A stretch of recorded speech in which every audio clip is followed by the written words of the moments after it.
We can now all hide likes on Instagram. They also released insights for Reels and Live, and Twitter Spaces comes to the desktop. This is the social update. Hi, my name is Brian and welcome to the social update, where I give you all the news about everything that's happening in social media in order to help you navigate every platform. Let's kick it off with Instagram like we usually do. So they have been testing the hiding of likes on your feed for 2 years. Since 2019, they released a small test where they were blocking some people involuntarily. You didn't get to choose from seeing likes on other people's posts, and of course you can see your own likes, but you just can't see the likes on other people's posts, in order to kind of help with self-esteem and just the pressure of posting in the first place, right? So they were testing these out. They didn't come back with any inconclusive results in terms of do likes actually affect your self-esteem and things like that, because realistically, yes and no. It isn't really a mental health risk, you know, if your post gets 10 likes or someone else gets 50,000 likes or whatever, right? Likes isn't really that deep. But at the same time, it's something that is part of social media, and social media has evolved from what it was 10 years ago, right? Social media has changed. Everything about it has changed. There's now shopping, there's now things like Reels and Stories and IGTVs and all these kinds of different things, and Spaces and audio and tipping and money and creator economy influences. So what Instagram started off 10 years ago, or Facebook or any of these apps, Twitter, is now completely different to where we are now, right? So things have to change, things have to evolve, and likes is one of those things that just isn't what it used to be, right? It just isn't what it used to be. Likes used to be a signal that, hey, I like this post. And then people started posting specific types of content that would shock people just to get specific likes because they see it worked for somebody else. And it became this game of getting a lot of likes versus actually posting good content, right? So likes became this game, and it really kicked off when in March 2019, there was an egg posted, and it was the world record egg, and they said, hey, look, we want to get the most likes for this egg on Instagram, right? And it did. It got like 53 million likes, and it beat Kylie Jenner's post, which was like 18 million likes, right? And I think that's when Instagram decided, okay, likes is finished. It's not what it is. So that happened in April 2019. In May 2019, they decided to test hiding likes for certain people and see how that went, right? And obviously they was doing that throughout 2019. Then 2020 we had a whole lockdown and a pandemic, so they had to put that on the shelf and focus on other features like Live and Reels and shopping and all these kind of stuff that happened on Instagram and was good for the world, right? And businesses and helping other people. So they had to put hiding likes because it wasn't really that important. But now in 2021 they were testing it again, and couple of months later, they now have released the feature for everybody to hide likes. So when you say hide likes, what can I do? So if you go to your settings and if you go into privacy, you'll see posts, and you're able to turn likes off. That means nobody can see your likes and you can't see anybody else's likes on any post, right? If it's not on, you can see other people's likes who haven't turned theirs off, right? And people can see yours, right? So pros and cons of hiding likes, right? So hiding likes, does it change? The real question is, does it change the perception of your post? To a certain extent, yes, because people might not know that they might be liking something or watching something because it has a large amount of views. People don't really think about that kind of stuff. So personally, for me, hiding likes is a pro for me, because I want people to like my content for the content, not based on if it's got 40 likes or 50 likes. No, you can focus more right on the content, right?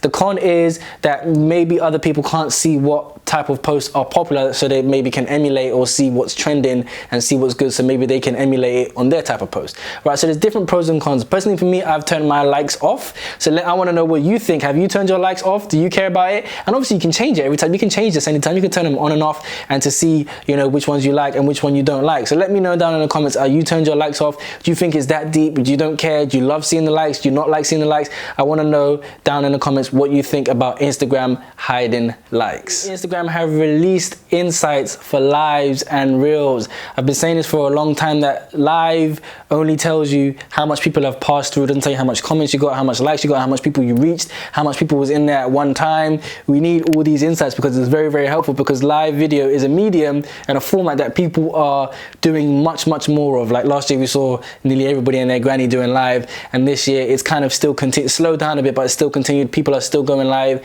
daily and weekly. Apart from just live insights and reels insights, they've also added an extra section to the insights, which is specifically reach.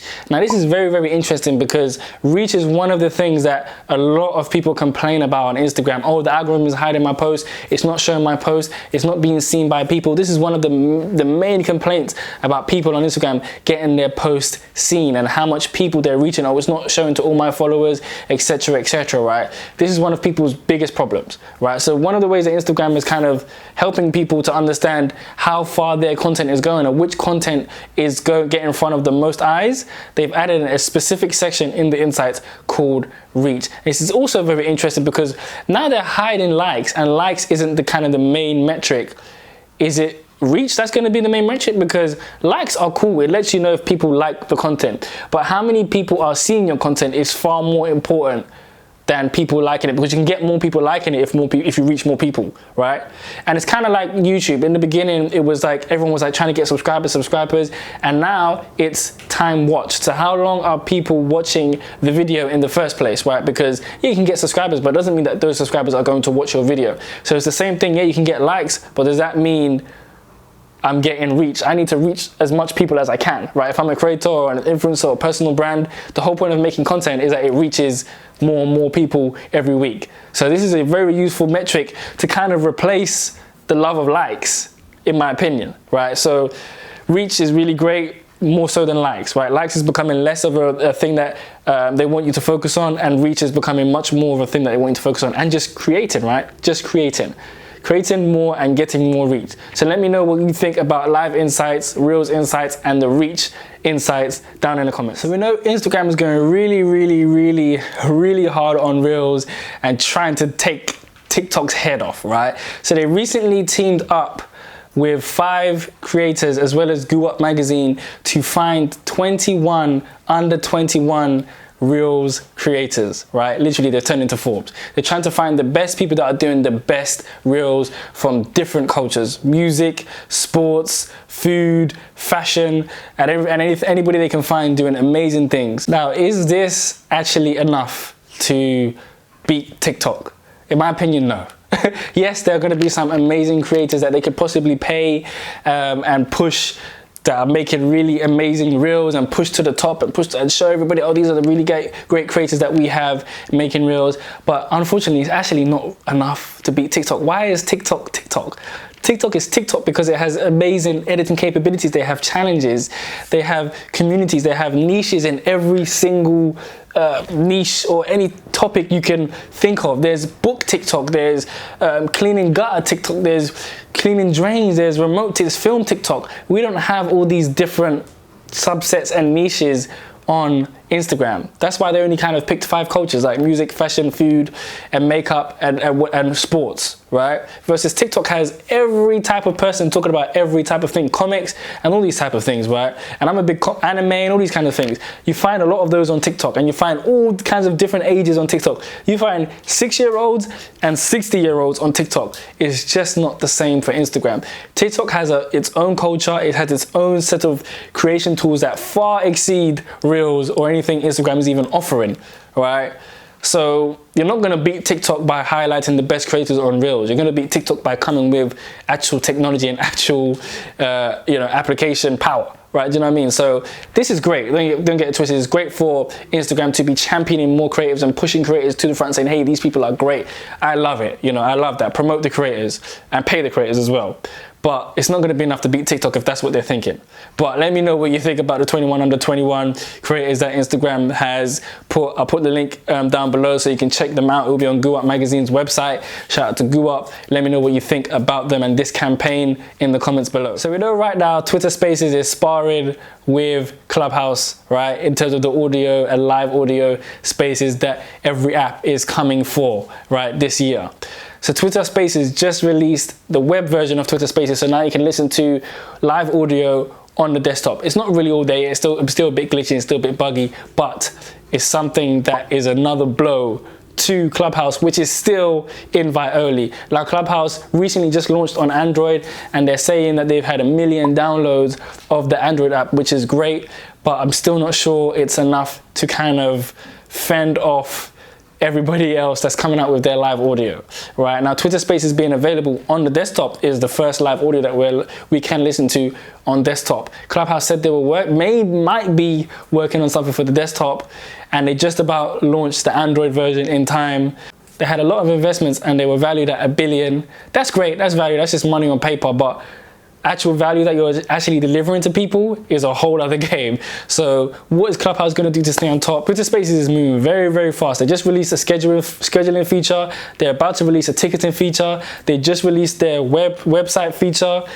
Clubhouse just about got their Android app out. So, and they've got tipping as well. So it's kind of like a really hot battle going on. It's a boxing match in terms of who's going to own audio spaces, right? So we're going to see who's going to come up on top. Let me know if you try Twitter Spaces or Clubhouse, which one do you think is better, which one is easier, which one is greater.